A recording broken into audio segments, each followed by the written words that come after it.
Good morning, everybody, and welcome to another week of Pulp Picks. I'm Patrick. I was so ready for you to say I'm Corey. Anyways, that would have been really weird. Yeah. Anyways, he's Patrick. I'm Fritz. Hello. Yes, and elephant in the room. There's no Corey this week because Corey has decided to take a job elsewhere, so he's not working in the comic book field any longer. Like a fool. Like a fool. All the money that he's obviously giving away now. And then Sarah is out in another obligation right now, so you have to put up with just the two of us. But it's a fantastic week for comics. There's so much comics. This is the wall is just packed full this week. So lots of good stuff. And that means that, we're here to help you narrow it down. So let's go every other. And we each did 2 picks this week. So Fritz, what's your first one? So my first pick of the week is Dark Web #1, star of this new crossover storyline between Spider-Man and the X-Men. If you know Zeb Wells, He really, apparently at some point, really liked Inferno, the X-Men storyline from the 80s, because everything he does, has some kind of Inferno reference at some point. And here, it's coming back in full force. We've got everyone's favorite clones, Madeline Pryor and Ben Reilly, teaming up to get their revenge on people they think they've wronged them. To degrees of correctness in that statement. Yeah, genius though to go for two of the high-profile clones. And them playing off each other is really good. It's a lot of setup here, kind of establishing this is what's going on in Spider-Man's life. This is where the X-Men are at. Which, if anything, the little bit we get of them in here, I love Jerry Dugan on X-Men. I wouldn't be mad if Zeb Wells took over X-Men. He's got a good handle on all their voices together, but. No, it's everything is going topsy-turvy with Limbo starting to leak into New York. It's really fun. There's some really strong keyword art here. Venom shows up. Everyone loves Venom. Yep. But no, it's looking like it's off to a really strong start. Going to be a really fun crossover between them. As someone who's gone into the X-Men really big over the last couple of years, I'm super excited to see what they do with Madeline Pryor, because she's a character that's honestly gotten pretty the short end of the stick a lot of the time. Yeah. So I don't know, super excited to see what they do with her. Otherwise, over to you, Patrick. Yeah, well, and just to put one last little point, I really liked it a while back when Ben Reilly ended up being a bad guy. Mm-hmm. Was that at the end of Slot's run? I think it was kind of near the tail end, and then he tried being a good guy after. Yeah, that. Right. They can never seem to decide what they want to do with him, which I think is the new Jackal for a minute there and whatever. Mm-hmm. And I thought that was more interesting because it's fun to have Peter's clone be evil. So I'm glad to see that element be back. Mm-hmm. Yeah. Well, I picked Fantastic Four #2, and I think that I also picked #1 a few weeks ago. You or me did. One of us did for sure. But. Oh, yeah, maybe it was you. And that was about, that issue #1 was Ben Grimm and Alicia out on their own doing their own thing. And issue #2 is Reed and Sue having their own little adventure. And it's Ryan North, right? Yes. Yes, Ryan North is showing us right off the bat that he really understands these characters, and that superpowers and these giant intergalactic stories and traveling space and throwing down with Dr. Doom and all of that is just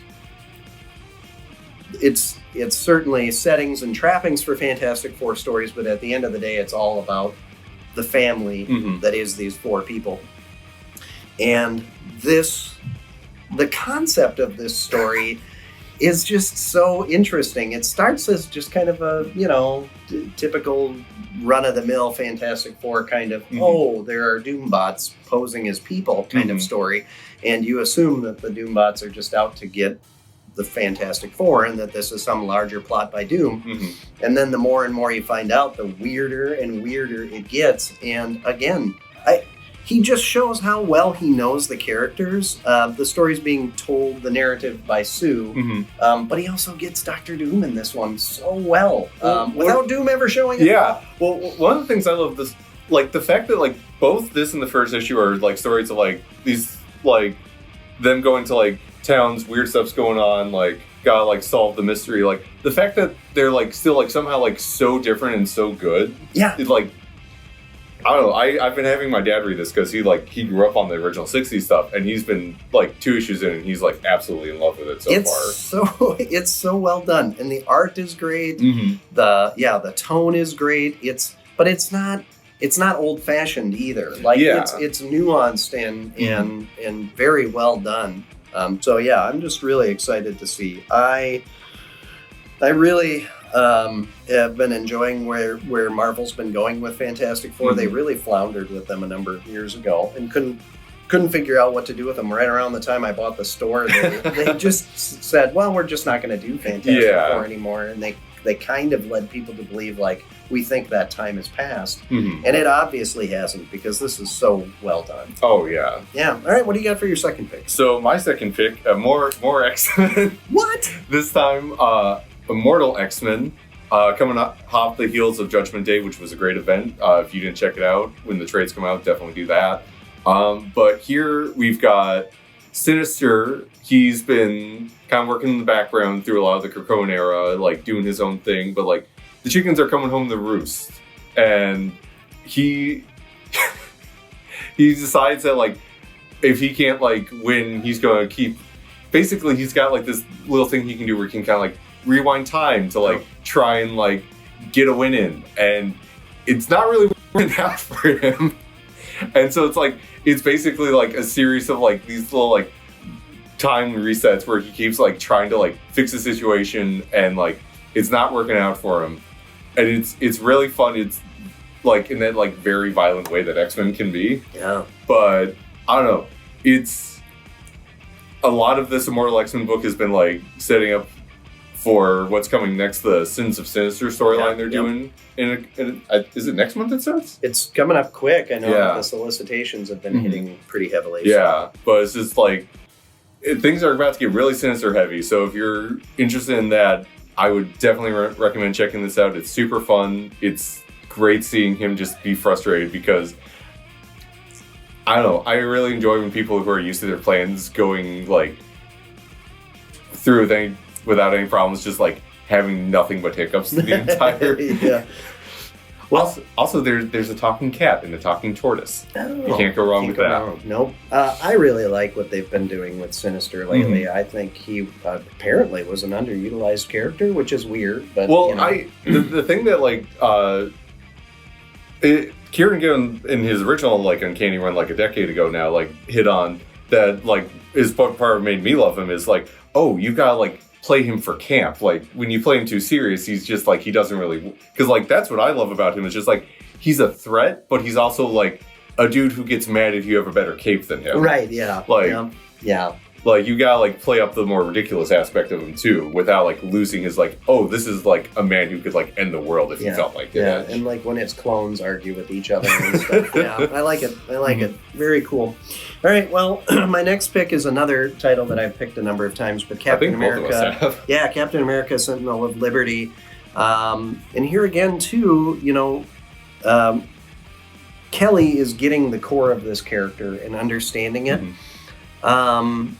And after setting up this big intrigue and, there's this whole plot that's been running since the 1940s that nobody knew about this secret society who's pulling the strings behind, and it's like, oh yeah, that story's been told and Court of Owls and, they even say in this, like, we're no strangers to conspiracies. Yeah. And so it's not whether or not the story's original, because, every story's been told. It's about how well it's executed and how well do you understand the characters that are at play here. And now Steve is starting to bring in his friends because he and Bucky have split ways over how to handle the outer circle. And so now Steve realizes, after a fantastic guest appearance by Namor at the beginning of this. If anything, those couple pages are like, oh, they should like let Kelly write a Namor ongoing. Yeah, that was really good. So now Steve kind of brings in his friends to help him out because he's the kind of guy who ego doesn't really get in Captain America's way. Steve Rogers knows when he needs to count on his friends, and he brings them in. And all of the voices hit really well here for me. I think there's a secret meeting in like a basement bunker kind of thing, and everybody's getting their say, and they all seemed really very much like the characters and very genuine. And so now we've had the setup. We know kind of who the bad guys are. We know now that Bucky's going to try to do things his way, and Cap is really worried about Bucky, so he wants to try to help, but Bucky doesn't want him to. But, of course, Cap's going to anyway. And after this issue, things are really going to start taking off. And the art is gorgeous.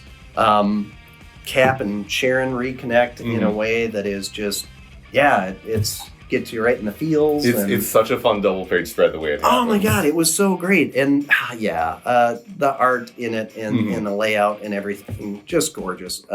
So, yes, I highly recommend. If you haven't been reading this book, I think the pinnacle of Captain America storytelling was the Ed Brubaker era, and same kind of thing. Really got Cap, really dark situations, but also understood the whole cast of characters that provide support for Captain America. And this book nails all of those notes as well as anybody since Brubaker, I think. So, yeah, fantastic. Well, that's it, right? That's everything that we've got. Next week, we'll be joined again by Sarah. We'll be glad to have her back. And be sure to stop in to the store.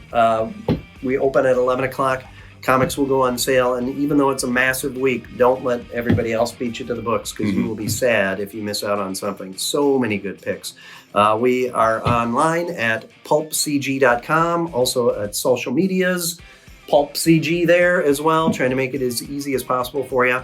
Be sure to check out our other videos and like and subscribe. And thank you so much for joining us today. Thank you, Fritz. Your insight was very appreciated, and we look forward to what you have next week as well. Thank you, you too.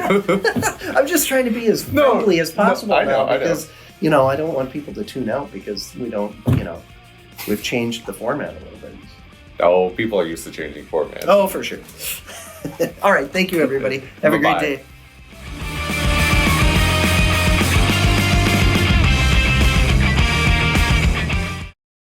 I don't know. I think we might have to get like a giant dancing goofy bear or something now that we need. But we just got rid of ours. Well, we've lost the spectacle. I don't know what we're going to do going forward.